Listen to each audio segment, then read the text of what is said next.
what up, faces? Hey, you know, something I've been seeing a lot on these highways lately is unmarked vehicles performing traffic stops. Somebody pulled over, and to me, it's just a sign of the masses' ignorance when it comes to these Nazis. You know, these silver servants that are gone off the chain. Is that's actually illegal. It's actually dismissible grounds in the traffic violation, and it's also grounds are on the scene dismissal because an unmarked police cruiser cannot perform traffic violations. It's against code, it's against law, it's unlawful. Because you never know who that person is. So if you do ever get pulled over by an unmarked cruiser, lock your door, crack your window. Always film the police. It doesn't really matter nowadays. So they've gone so far that they can block that shit now. They stop that shit from hitting the air. And but I know from experience. But yeah. So know a little bit of your rights, man. Hey, even if it's a fucking seatbelt, I don't care. Which is most states, that's not even a stoppable offense. It's just a ticketable offense upon a stop. But there are click-in ticket states. But however, if it's unmarked, hey, you know. See, here's the thing: a lot of folks will have this information, will know these things, but they won't stand on it. I mean, I don't have that problem, and I'm going live again because, for one, like I said earlier, I actually kind of get paid to do it. How many of y'all can say you get paid to go live on Facebook? But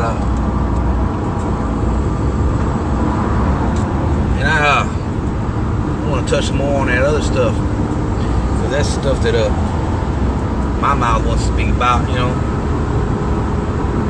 And I think I'm drawn to do it, man, because I think I've seen a lot of my people, so a lot of people close to me, and a lot of people I just like recently met. But if you listen long enough, or if you look close enough, you'll see that they're dealing with some form of traumatic experience, or traumatic loss, or traumatic disloyalty, or you know,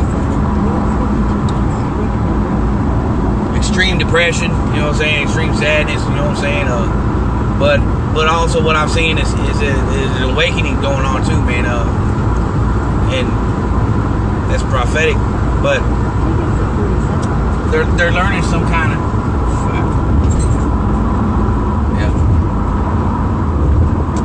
I did it again. I always miss the name, but I know that every experience is there to teach us something, show us something,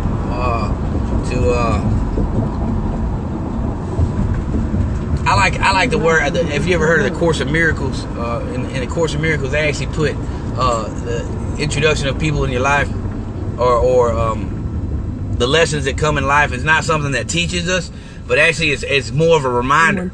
It's there to help us remember who we are, what powers we have, what abilities, and what things we need to face and make a change on. You know, for instance, have you ever had that person you just met right off the bat? You know what I'm saying? Right off the bat, and there's just something you didn't like about them. You know, you don't know what it is, but you just didn't like it about them. You know what I'm saying? Something you didn't like. What I've learned is that's actually a characteristic of yourself that you see in them that you don't like about yourself, that you ain't facing about yourself, and they're there to teach you that. You know, losses, anything that views as losses, from a pair of socks to all the way to a loved one in death, I believe is there to remind us one of the law of letting go. You know, that man's will not succeed. There's only one end result to something that can't be, you know, and that's the end. But turn left onto the ramp to I-465 South. Turn what? But I don't know. You know, these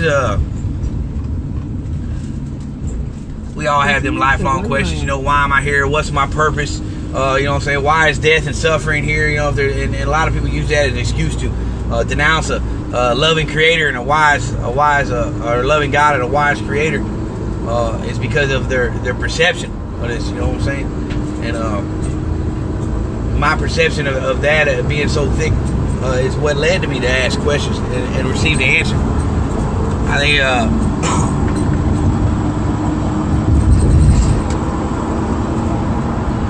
but the purpose of all things in life that come to us in life is to remind us. To remember, man, remember who we are, because we're from. If life is eternal and all things exist as one, then all things existed as that one from the time they were existed. From the time they came into existence. So it's just reminders. Remember, we know they say we only use like a tenth of our brain or something, the average person. And it's not that we have to learn how to use the rest, man. We just have to be reminded. And I think that's why I'm moving this week, because that's my favorite. I love reminders. Reminders are refreshing. I'm an avid marijuana user and have been since the age of 11, 12. So I forget things, mainly that you shouldn't be on the phone while driving. But I'm not touching it. But let go. How do we let go, man? How do we let go? That's your own process. It's a lot easier when you try. I know that. It's hard for me at first too, and I'm still hard. There's still things I can't seem to let go of. But those things will keep reoccurring in my life until I'm reminded of that of that ability, of that fact, of that truth.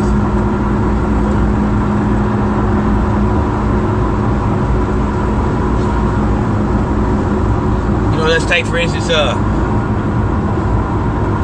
what's the situation of somebody who breaks your trust, who you know what I'm saying, somebody you just fully wholeheartedly and pretty much gullible, just trust it without question.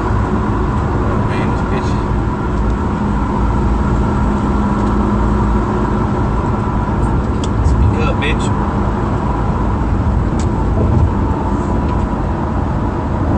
But let's say that you experience that. I have recently. I've experienced a lot of times in life, man. You know what I'm saying? I've continued to try. I was married for 10 years. Completely trust, 100% faithful. I had no idea. But all that came to light, man. To what? Oh, I'll never trust another motherfucker again. Oh, hell no. Fuck trust. I'll never trust that again.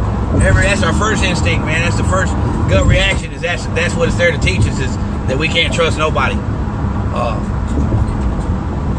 I believe it's there as more of a test of our trusting ability. You know what I'm saying? Is it jeopardized just because what I say to a person is my responsibility. What they do with my words or how they take them, it's not my responsibility. Same thing with trust and loyalty. Hey, giving trust, being loyal, staying loyal, that's my responsibility. That's our responsibility. What another individual does with the trust and the loyalty I give them, that's not my responsibility. It's not my choice. You know what I'm saying? In half a mile, take exit 52 for Emerson Avenue. I'm just like fucking up all kinds of ways. My time just jumped up 10 minutes. But it's not my responsibility. It's not our responsibility. You know what I'm saying? Take exit 52. What another person does with our gift. If it's a gift and we give it, how do we dictate how another person, and how should them misusing that gift? In a quarter mile, sharp left onto the I-465 East, I-74 East ramp. I guess I'll just keep doing laps around 74 here. But sharp left onto the I-465 East ramp. And I think the greatest trick the ego pulls on us, man,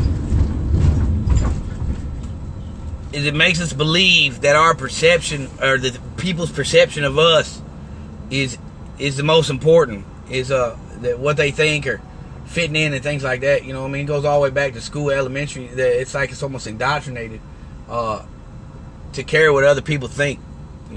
Especially when it comes to what you stand on, what you believe. I think like fuck poetry, for example. Fuck poetry has spread it so so rampant is because it's infested in the world, and I believe that most of the world is so scared to stand up against it. They just go along with it. It's like, fuck it, that seems fun, you know. I don't know, man. I must be really from Mars or something, cause you know. But I see it happening around me, and for the longest time, that's what I really felt, man. I'm so alone in believing that integrity is still something you should stand on, and loyalty is still something you should have, and you know what I'm saying, you should be able to believe what a person says to you. You know what I mean? In a quarter mile, merge onto I-465 East, I-74.